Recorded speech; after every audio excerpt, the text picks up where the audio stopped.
En este mundo donde se pudre todo, la belleza, la volátil juventud, la memoria, me hacen pensar. Sí, querido profesor, piense, porque usted cuando piensa nos aclara puntos y cosas, profesor. Por ejemplo, usted nos aclaró cosas sobre las causas externas de nuestra independencia o nuestra revolución en ese momento, que era necesario, de un Bolívar que pertenecía a una casta alta, pero que fue arruinada por la aristocracia española y que se vio obligado a unirse con los zarrapastrosos, con los que también tenían necesidad de libertad, y aquellas causas externas logró empuñar la arma. Y vemos cómo aquellas gestas libertarias se fueron pudriendo con los tiempos en el poder. Y hasta llegar a los días de hoy en que, profesor, yo me encontré en la calle, profesor. Dígame, no se preocupe. Ya que usted va del tiempo el tiempo y el templo y el pensamiento y la libertad y la conciencia de ser escritor y el ángel. Y Dios no es mi padre. Parece que usted eso es lo que nos ha tratado en todos los tiempos de hablar, profesor, para poder entender a un Robinson Ferreira. Porque, profesor, solamente en usted confiamos, profesor, y ahí es donde se termina la fe. La fe es confiar en alguien y creemos lo que nos hizo un profesor, lo que nos hizo un presidente, lo que nos hizo una cuestión. Y sin embargo, queridos estudiantes, por eso en literofilosofía se les enseña que investiguen, que para que no traguen entero, porque también su profesor puede salir con unas patas arrugadas antes de tiempo. ¿Y a qué viene eso, querido profesor? Bueno, porque como vamos a hablar de que Dios no es mi padre, Dios no es mi padre, el ángel y el escritor. Ese va a ser el título de esta cuestión, para decirles que cuando estaba niño me quedaba jugando bolita uñita de 7 años y siempre miraba por la parte donde podría venir mi padre, que era de los lados del kiosquito hacia acá, o a veces venía del lado de la 68, de la parte donde estaba el antiguo Teatro Junior, o nuevo, y después se convirtió en Junior. Y él venía así caminando y bajaba el Diviso y luego pasaba por donde la que fue la propietaria de Almacenes La Vencedora, Lucha Barandica, y venía hasta que se acercaba aquí a lo que fue la esquina del famoso Galletica, y luego mi padre llegaba a la casa, lo mismo el vecino Abelardo, y nos traían panes y cosas. El vecino Abelardo era compadre de mi padre. Pero ¿a qué viene eso? Pues no, porque les quiero decir que a veces ser escritor es difícil. Por ejemplo, este muchacho que su padre pertenece al ejército de Filipinas. Sí, profesor, pero usted nos iba a decir algo del tarjetón. No, que estamos en víspera de carnaval. No, perdón, aquí nada más piensan en carnaval y en el Junior. Y a veces yo también te digo esas palabras. Eso forma parte de la ignorancia de los pueblos y del desconocimiento de cómo se mueven los hilos de la economía y cómo favorecen a uno y a otros no. Quiero decirles, queridos estudiantes, que cuando vemos un tarjetón y vemos, por ejemplo, un pacto histórico que se está señalando aquí en Barranquilla como no preferente, en cambio se señala para la asamblea departamental a Partido Centro Democrático como preferente. Esas palabras me parecen como preferible y no preferible. Y también hay en voto en blanco, y así parece pacto histórico en blanco. En cambio se acepta como preferente el partido de la U y el partido radical, que sabemos que son cuestiones que están bastante a punto, que deben de desaparecer de tanta sinvergüenzura que hay ahí. Y también hay otro como Salvación Nacional que aparece no preferente. Esa cuestión no la entendemos aquí en Barranquilla en cuanto al Consejo y en cuanto a la Asamblea. En ambos aparece pacto histórico no preferente. En cambio, Cambio Radical, que está lleno de una cantidad de cuestiones judiciales, aparece como preferente. Aquí esas cuestiones las dejamos a la opinión pública. Pero yo quiero hablarle de el ángel que me dice lo siguiente: pero ¿cómo es posible después que salí de los 7 años, dice un escritor español, después que salí de los 7 a 10 años, en que llegaba al cuarto y encontraba a un padre con las agujas pegadas en las venas. Ese padre había venido de la guerra de Filipinas.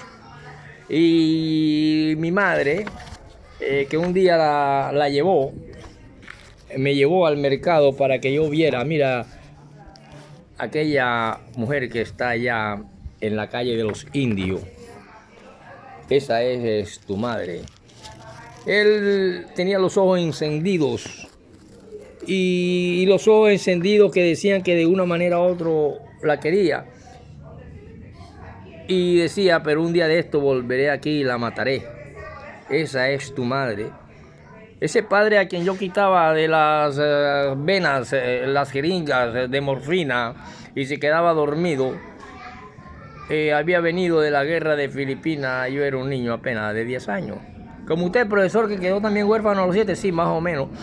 Pero que él llega y sigue su vida en crecimiento y va creciendo, y ese padre lo encuentra un día, él era analfabeta y lo encuentra un día con un librito que él de los 10, los centavos que quedaban por ahí los juntaba para comprar un libro, y fue un libro de Charles Dickens. Y el padre encontró el bombillo prendido y le partió el bombillo en la cara y lo cortó. Y él se acordó de aquel señor a quien le compró en una vieja librería el librito de Dickens, y llegó sangrando y el señor le ayudó y él le contó. Y ese niño creció y se volvió adolescente. Y cuando se vuelve adolescente llega a la redacción de un periódico en España. Y en ese periódico empieza a hacer mandados y cuestiones hasta que se encuentra de pronto con un extraño hombre que se convierte como en un ángel para él, pero que pertenecía a una clase social alta y tenía influencia en el periódico. Y entonces ya en aquellos tiempos en que la penicilina estaba apartada y que ese niño esquelético y con una cantidad de microbios del hueco donde vivía sobrevive, y la fuerza de gravedad de la tumba no se lo quiere llevar. Y así va creciendo, y ese padre cada vez que le saca la aguja, dice, le saqué la aguja y le tapé con una manta. Después de aquel incidente empezó a encerrarse con llave. Y me golpeaba y odiaba que yo leyera un libro que yo compraba con moneditas que quedaban por ahí en el suelo.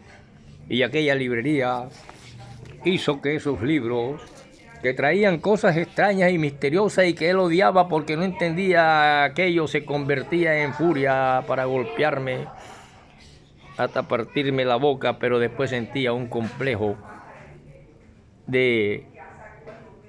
y se volvía, y hasta que llegó a decir una señora, mándenme lo que yo le voy a enseñar a leer y a escribir. Yo le voy a enseñar a educarlo, lo voy a educar por medio de la conexión del señor dueño de la librería, que dijo, ¿y usted conoce muchos escritores? Le preguntó el niño, y él le dijo, sí, conozco muchos, y así lo conectó con una maestra, y pasaron los tiempos de la niñez y llegó así flaco y esquelético a una juventud. Y cuando llega a una juventud, llega a un periódico en España que fue conocido como La Voz de la Industria. Y ahí, en La Voz de la Industria, muchos años atrás precisamente, fue de la mano de su padre, que era un hombre atormentado y sin fortuna, que había vuelto de la guerra de Filipinas y se había encontrado con una ciudad que prefería no conocerle y una esposa que ya le había olvidado. Entonces cuando me dice, mira, esa que vende ahí chácharas en el mercado, esa es tu madre. Pero a mí, que llego por un día por casualidad a darme el director que haga un cuento, hizo un cuento que tenía que ver mucho con lo detectivesco y mucho con las novelas estilo policíaco. Y así me gané una pequeña columna. Hasta que un día llegó Eva Montenegro, quien bailaba y se encontraba su nombre en un cartel de un viejo teatro donde iba gente de caché. Eva Montenegro y el tango de la muerte, rezaba el cartel. La reina de la noche en 6 veladas exclusivas e irreprobables, con la intervención estelar de el mesmero, el lector de mentes que develaría sus más íntimos secretos. Y así por el estilo llegué a hacer mi primera sexualidad llevada por un ángel. Un ángel que es quien tiene precisamente la mejor oportunidad en el periódico por ser hijo de un millonario que tenía mucha influencia en el diario. De esa manera, cuando yo me encuentro con aquel personaje y después de crecer en esa España donde en unos tiempos donde no se conocía la penicilina y que la gente se moría por cualquier infección, cosa que no reconocen mucho, me dice: hay una mujer, tú no pienses llegar al... o es que estás pensando todavía llegar al matrimonio para que te eche la bendición el niño Jesús y seas en tu boda aclamado por angelitos que bajan y suben del cielo, como quizás tiene tu mente todavía juvenil. Y es este ángel quien le presenta a Eva Montenegro. Es este ángel que le presenta a aquella vampiresca. Es este ángel que con palabras le dice: no me salgas ahora aunque no eres un descreído como yo. Y que quieres llegar impoluto de corazón y de bajos al lecho nupcial.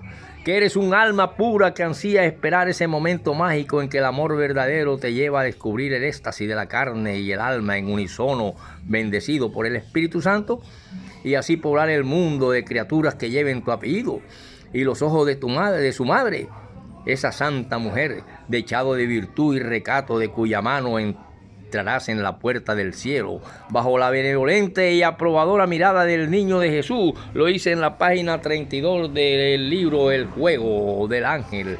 Y así él llegó a la redacción y poco a poco conoció la sexualidad. Y conoció desde niño, antes de que exista la penicilina y que la fuerza de gravedad de la tumba no se quiere llevar a aquel niño de 7 a 10 años esquelético, que recibía golpe de un padre morfinómano día y noche, y que él va narrando lenta y pausadamente en su libro hasta convertirse en uno de los grandes escritores de la literatura mundial. Y este hombre, que toma la pluma y su única alegría es tener un libro en su mano y leer, encuentra en aquel hombre de la vieja librería, quien él cree que tiene muchos amigos escritores, pero que son los que tiene en sus libros, lo va induciendo en la vida de las letras, y esa es la felicidad del niño hasta convertirse en un escritor grandioso, de los que más han tenido éxito en el mundo, en una España